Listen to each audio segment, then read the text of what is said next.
Hello, everybody. Welcome to the Championship check-in on a very wintry, very busy week, news-wise and games-wise. Sam, what we're going to do, we'll parlay some of the chat into the prediction show, which is going to come out later. I know you've been around the country and were doing the late kickoff in Derby last night on Sky, but we've got big managerial news to lead off with. So I'll say good morning. And then we'll talk about Frank Lampard. How's it going? Morning, mate. Yeah, I'm still on the M1 in spirit. Oh my goodness me. Yeah, it was a fair old journey back last night. Getting increasingly cold by the look of things, but yeah, warmed by a grandstand finish. There's a cliche for you at Derby. Didn't quite get their equaliser, but yeah, really good 45 minutes, two contrasting styles, and enjoyed my trip to the East Midlands over. I was going to say 2 nights. Well, 2 nights of football, but one night overnight stay and a little wander around Derby as well, which I don't think I've ever done, which is odd considering I am the master of A roads, motorways, provincial English cities. Services. First time I'd been for a coffee in Derby. Very nice it was too. Well, great segue, Sam, because someone who's probably drunk plenty of coffee in Derby would be Frank Lampard, Very good. who, thank you, I'll take that one. You set him up. That should be the other way around, given you're literally a I striker. did have some. I had a nice brunch yesterday as well. Nice bit of avocado on toast, which I'm sure as well Frank Frank Lampard has Lampard consumed on definitely many eats occasions. Yeah, of avocado on toast, doesn't he? A course he man of does. means and a big property portfolio, I'm led to understand. But anyway, he's back. He's in the Championship. It's been fairly protracted. Is that the word? Not protracted. Protracted. For Lampard to join up with Coventry. The idea was it was taking a bit of time to get deals done for backroom staff. And if you're watching and you're not aware, Sam is very well linked with Chelsea, so can give us a very good heads up on these backroom staff that have come in.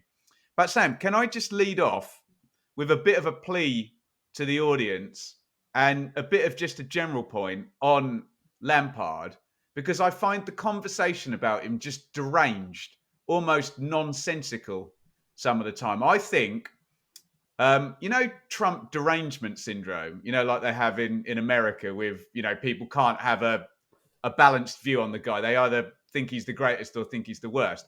We really do get that with the class of the golden generation with Lampard and Terry and Rooney. It's very hard to have a sensible conversation because they're so famous, and I think people really struggle to cope with the idea of a world-class player being a kind of all right, average workaday manager. People really struggle with that difference. So my first plea is in the comments, please let's just make it sensible. You don't need to say he's the worst manager in history if you don't think he's very good. My take, Sam, and I'll happily come on here and apologise and say I'm wrong. I think it's a good hire. I think don't compare Frank Lampard as a manager to Frank Lampard as a player, okay? And don't assume people think owners are that stupid that they think they're hiring a world-class manager because he was a world-class player. We know. We get it. We're above that level of conversation, I think, Sam. But compare him to the other managers in the Championship. Derby, in a very hard season, took them to the playoff final. Yes, there's pros. Yes, there's cons. He had good loanees, but he had really difficult opponents in the division that season. And Derby's always a bit of a basket case, isn't he? I won't talk about Chelsea because you'll know way more about that than me. But I think he had to take the job. And I think first time round, pretty good. Everton, nah, not great, but it's a basket case, isn't it? And Chelsea second time round was also chaos and a basket case. So I think this guy is experienced, intelligent, and I think, well, you tell me where he's going to rank with the other Championship managers. So I don't mind this hire, and I'm keeping you waiting, Sam. I'm sorry, I'm just ranting here. I'll close by saying I think it's a great job. Other than the parachute teams, and sometimes the parachute teams are more unstable than, say, a Middlesbrough or a Coventry who's got a bit of spend. It's a great squad. It's been set up brilliantly by Mark Robbins. And I feel very passionate about this. I've had a coffee, so I'm going to hand over to you. I think it's a good hire, and I know lots of people will disagree. Away you go. Yeah, I don't know where he'd rank. Off the top of my head, I can't think of all the Championship managers. I really agree, because I think that, despite his obvious shortcomings in his last couple of jobs, the way it ended, obviously at Chelsea and then subsequently Everton, I think he probably still would have got a maybe recently promoted Premier League team's job, or someone in the middle of the Premier League. I think someone probably would have given him another opportunity. So therefore, for him to land in the Championship, I think is probably more of a risk on his behalf than the club's. I think the dust has settled somewhat on Mark Robins' sacking. As unfortunate he was to lose his job, and as hard it's been for all those people that have emotionally invested in Coventry, because he's done brilliant work. And listen, I won't pretend to be an expert, but I covered them at Birmingham a few times. I covered them in League Two. I was there at Wembley when they were promoted. So I've seen the journey that they've been on with my own eyes, and I'm obviously relatively close to a few members of the staff there. So did astonishing work, really harsh. But I think, like all football supporters, the new man's been appointed. They will get behind him fully, and there will be that buzz. Coventry City, when I was growing up, were a Premier League team, granted, big club, but they haven't been for many a year now. So I think the magnitude of the name that's going in there to take the job will excite naturally. So I see it as a good appointment. His backroom staff, Joe Edwards obviously was in at Millwall.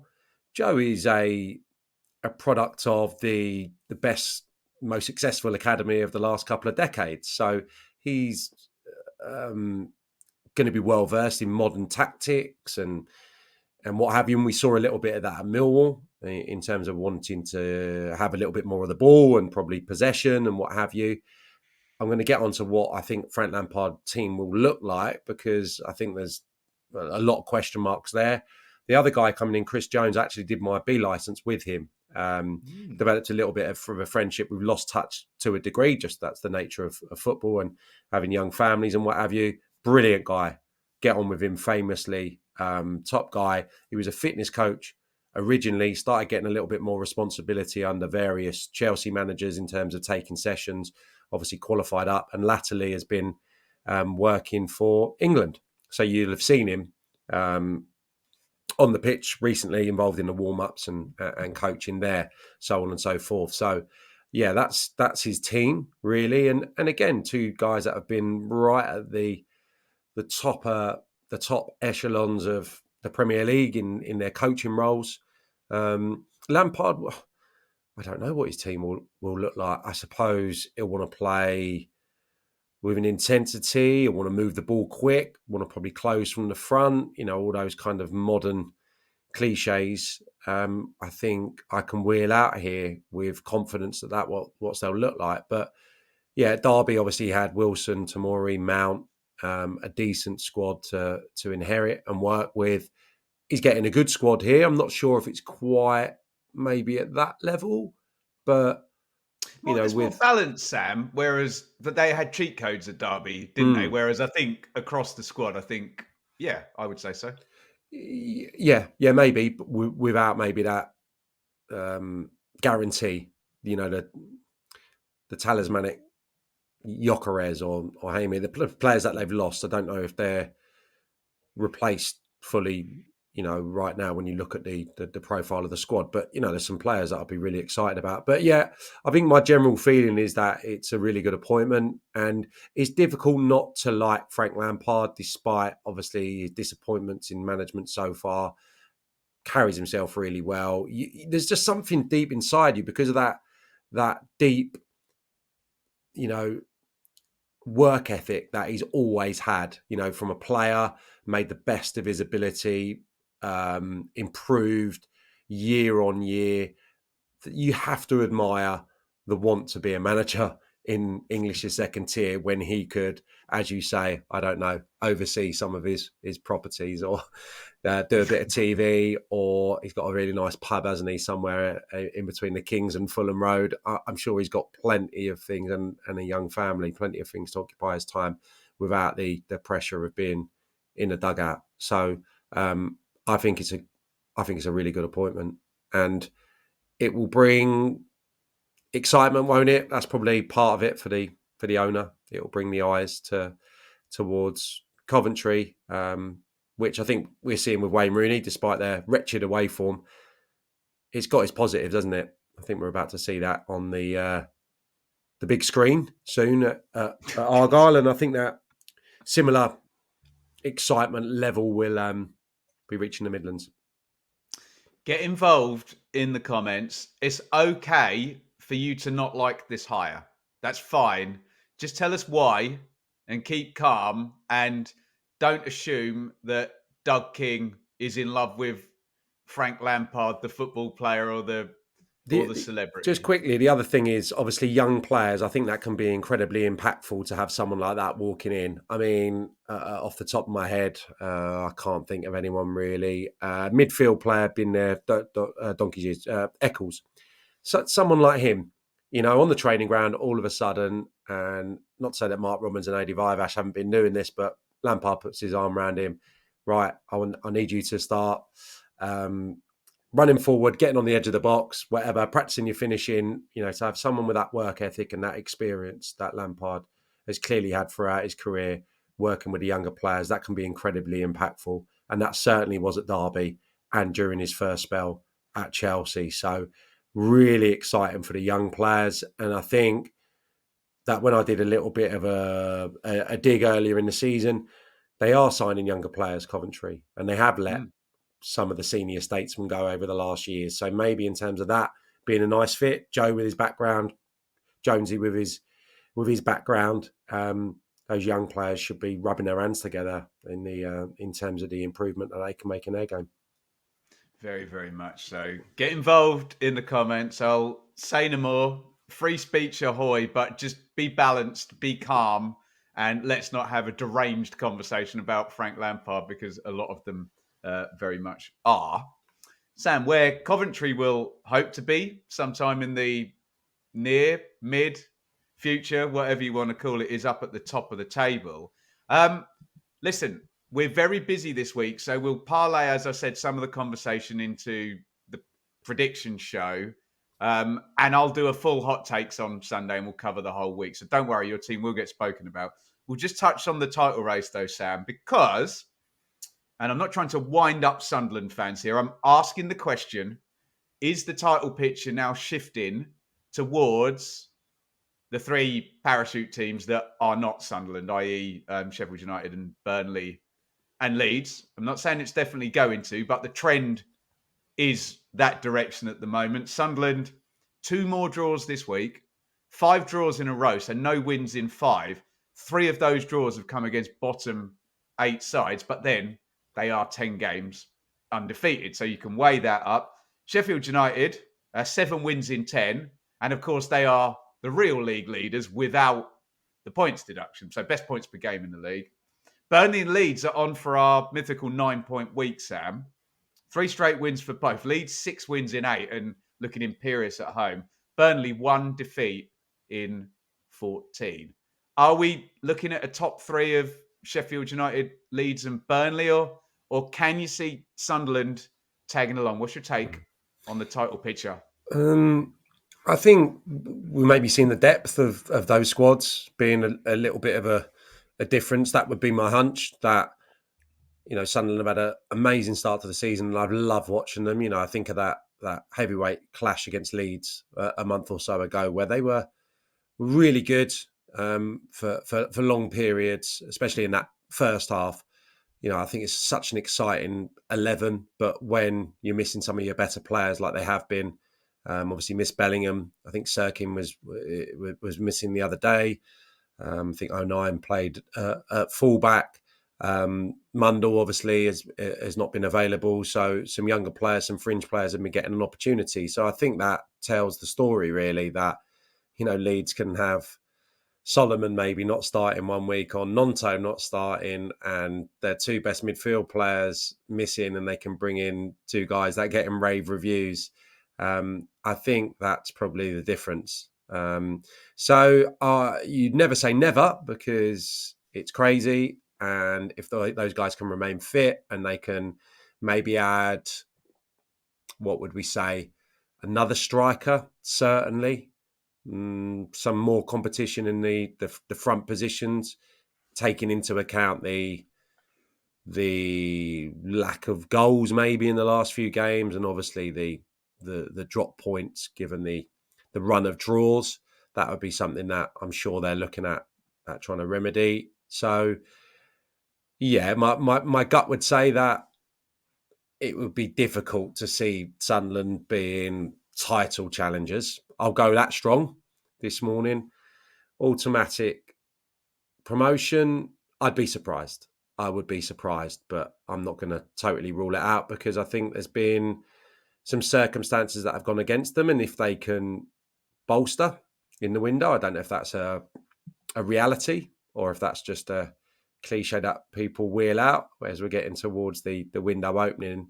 I'm not so sure. But yeah, I think, that start to the season was phenomenal, but it wasn't going to be sustained across the season. Otherwise, we'd have been talking about one of the stories to go up there with, some of the most incredible feats we've seen in the second tier. So, yeah, it's been a difficult few weeks for them. But I think, to draw at Millwall, for example, is not a bad point. And West Brom at home is a very, very difficult game, as we know, when you're not fully in the groove. And I think West Brom probably, with being a bit patched up themselves, probably set up in quite a pragmatic fashion to make sure that they got away with something. And I don't know if you saw it, but hot topic really at the moment, the lack of away wins in Yeah, the you mentioned Championship, it last time. and Yeah. lots of draws as well. I mean, we did it again last night on Sky.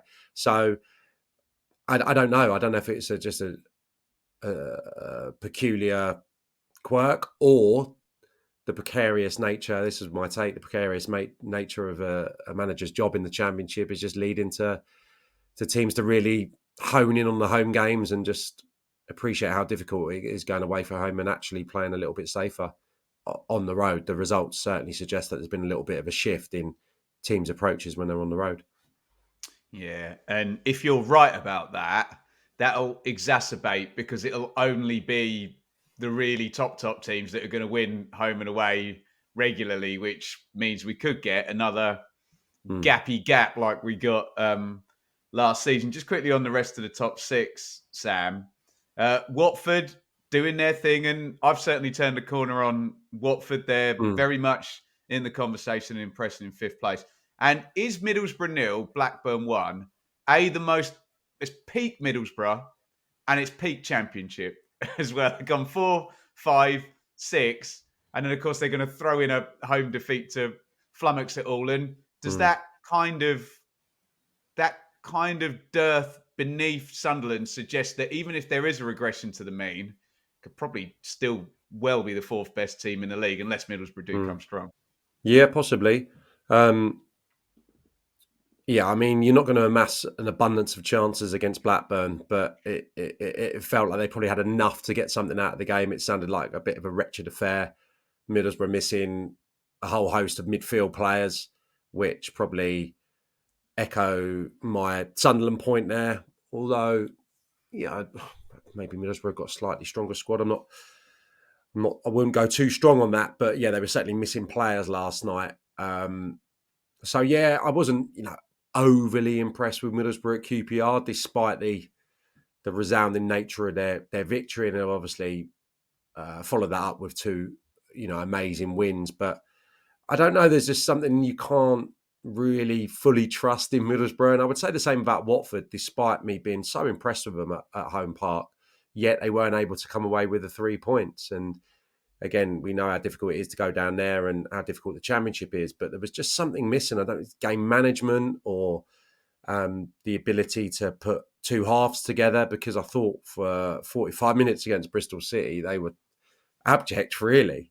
And Bristol City could have been out of sight. There was a Naki Wells chance, McNally, Backman was called upon copious amounts of times, and they win the game with their only shot on the target, Watford. So there is something really to like about this Watford team, and I spoke about it last week, and I thought that was a terrific result, off the back of the disappointment of Argyle, to continue in the same vein at home.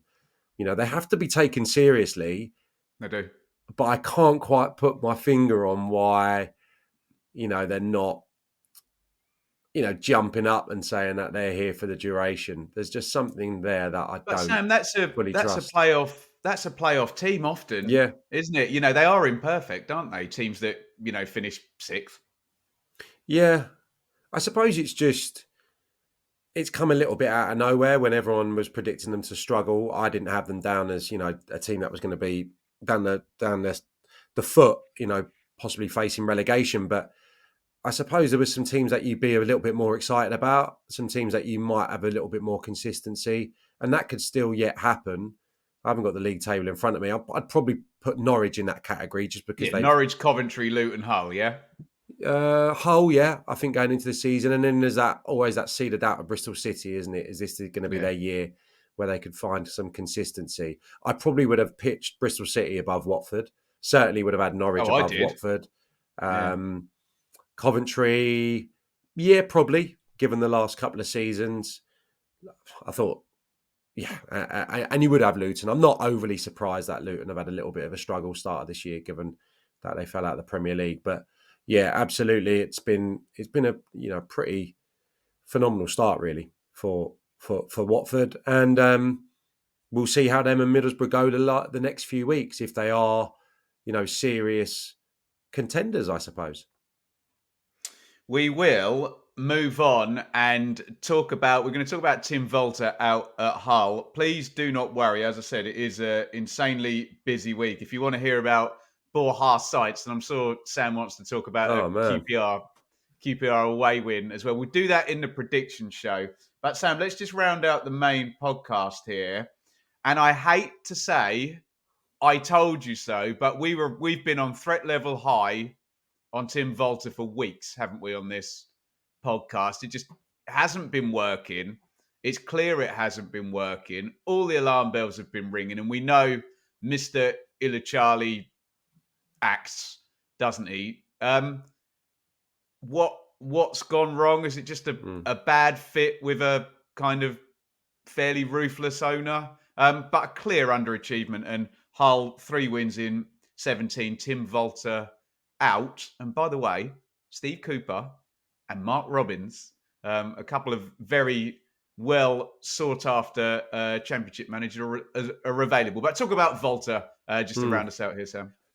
Well, I think we were so encouraged maybe by the first weeks of the season because we just thought it was going to be stupendously bizarre. The football, the want to go forward and score goals and entertain. I think that's everything that had been kind of dressed up in the summer. And we did get a portion of that, but it hasn't translated into results. I heard Curtis Davis pre-match last night when they touched on it, saying that he went to training to do a feature and he just didn't really know what the messages were or what they were trying to execute. And I kind of knew what they were trying to execute, but it was bizarre. There was a centre-half stepping into midfield. We've not seen too much of that in the Championship. They had a very, very open midfield with a bit of a lack of bite. I suppose that they had some encouraging performances from front players, wide players who are now injured. So that's a little bit circumstantial and has been difficult for him to roll with the punches there. I think when you look at their squad the back end of last season as well, Ben, this is not a squad at that level. And I think that was obviously, in the owner's mind why Liam Rosenior was let go and underachieved, because they had, that kind of quartet of really good front players that have all since moved on and been replaced with gambles really and cheaper options, given the roll of the dice that the owner did or feels that he went with at the back end of last season to try and get into the playoff picture. So I don't think the squad's done him too many favours, is my short sentence there to the digression in my answer. But yeah, it's just been a terrible fit, and it looks like a really poor appointment, doesn't it? I suppose, make that change when you're onto something of more of a sure thing. And I know that's difficult in football. I don't see any of those managers being the fit, maybe Cooper or Robbins. I don't think either of them Robbins would probably be better in terms of the style. Cooper would be a better get, given that he's done more managing in the Premier League, or certainly has been in the Premier League as a manager. So, yeah, I don't see either of those probably jumping at the opportunity to go in there. But the fact of the matter is that Tim Walter was appointed to make them better in an attacking sense, and the goals have been hugely down on where they were at this stage last season, and they've got one clean sheet in 17 games. So it's a big job for whoever goes in, because he's going to have to improve them in both elements, attack-wise and defensively. They're very poor as well. So, yeah, big job. Brilliant stuff, yeah. And we will watch with interest who is going to be taking the Hull City job. We're going to round out the podcast with the quiz now. As I've said already a couple of times in the show, we'll maybe add a little bit more detail into the prediction show, which is coming out later today. And I'll do the hot takes on Sunday. But let's do the quiz really quickly, Sam. It's a bit of a complicated one today. So this is from our man Fev at Fev's Football Analytics on Twitter. So let me explain the rules here. There have been 496 goals scored in the Championship this season so far. That's including the midweek. How many were scored in each 15-minute segment? So we need to pick the numbers, but I can't look at the answers one at a time, because I'll then know the other answers, won't I? So what we do is, should we pick one each?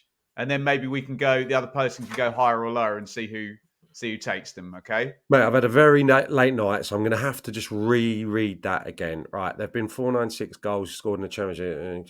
How many were scored in a 15-minute segment? So we got to do the maths then? No, we don't have to do the maths, do we? We can just have a stab in the dark. We just have a stab in the dark. So, Sam, so of pretty much 500 goals, how many were scored in minutes 1 to 15? 500 goals, 1 to 15. No idea. I'm going to go quite few. I'm going to go 70. 70. Okay, so I'll take 16 to 30. And there's got to be more, hasn't there? So I'll raise you 15 and I'll go 85. You've got 31 to 45. I assume you get stoppage time with this as well, Sam. Well, one of them we're going to have to hike up. I would have hiked up that one. I would have gone big on 16:30, but for the reason that you haven't, I'll go 105. Okay, 46 to 60. That's going to pipe down a bit. So I'll go 95. 61 to 75, Sam? I'll take the same premise as I did a minute ago. 61 to... How many have we got? I'll go 111. And surely 76 to 90 has got to be the highest. Really? So I'll go surely. Yeah, it's always late goals, isn't it? I'll go 100. I'll go 120. Right. Let's have a look at the answers. Play along. We're not doing higher or lower? No, I can't be bothered. We'll just see how close each of us got here. So, Sam, you were actually only 3 out on 1 to 15. It was 73. So I'll give you a -3 there. Okay. I was, unfortunately, 14 out on 16 to 30. You said it was going to amp up. It went down to 71. 31 to 45. Sam, you are miles out. Where? It's 80. You said 105. Yeah, but it's still up, isn't it? I know, but you're 25 out. Oh, come on. But it is up, yeah. Still going up. I said, oh, wow, look at this, Sam. I said 95 and it was 93. So I was 2 out. This is the worst one here. Yeah. I'm 50 out. You're 64 to 111. I suppose. Everyone's making subs and stuff, aren't they, between 61 and 75? Yeah, game's plateauing, game's done, yeah. Rubbish, sorry. But look at my one at the end there, Sam. 115, and I said 120, so I'm only 5 out there. So, um, are you going to give me the win that because you had the big 50 loss? Yeah, no problem, mate. You can have the win there because my 61 to 75 was horrendous. There we go. Brilliant stuff. Give Fev a follow at Fev's Football on Twitter, and we will see you for the predictions later on today.